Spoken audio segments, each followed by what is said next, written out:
Hey, this is Bradley Benner with Semantic Links and Semantic Mastery, and this is a quick tutorial video for how to transfer the ownership of a Google site. So the first thing you want to do is log into the originating Gmail account.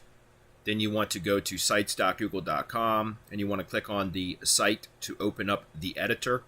Then you're going to click the share icon, add the Gmail address that you're going to transfer the Google site to.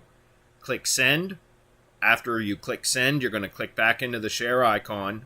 Under the people with access heading, click the drop down next to the email that was just added.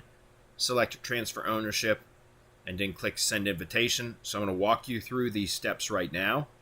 I've logged into a Google account. I'm going to go open up this G site account, or this G site that I'm going to be transferring for this tutorial.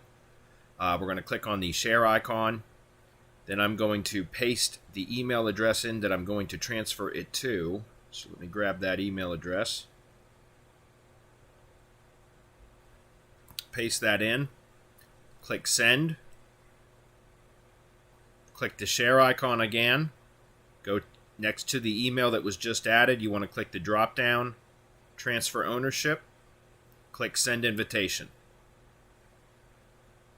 Now that that's been sent, we're going to go over to the Gmail account or the Google account that we just sent it to. We can see it showed up right here at the first part of the recent sites. I'm going to click into that, click on the share icon, then click accept ownership, click accept.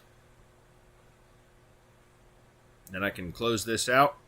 And now if I click back into the share, you'll see that this is the email I just added it to, and I transferred ownership. So now it is owned by this Gmail account. Okay, keep in mind that this only works between Gmail accounts. You cannot transfer ownership from a Gmail account into a workspace account or vice versa. So you have to, if you received the Google site created under a regular Gmail account, you can only transfer it to another Gmail account. You can add a manager under workspace accounts, but you can't transfer ownership unless it was built under that workspace account. So just keep in mind you want to use regular Gmail accounts when transferring ownership if that is how the G site was originated. This is Bradley Benner with Semantic Links and Semantic Mastery.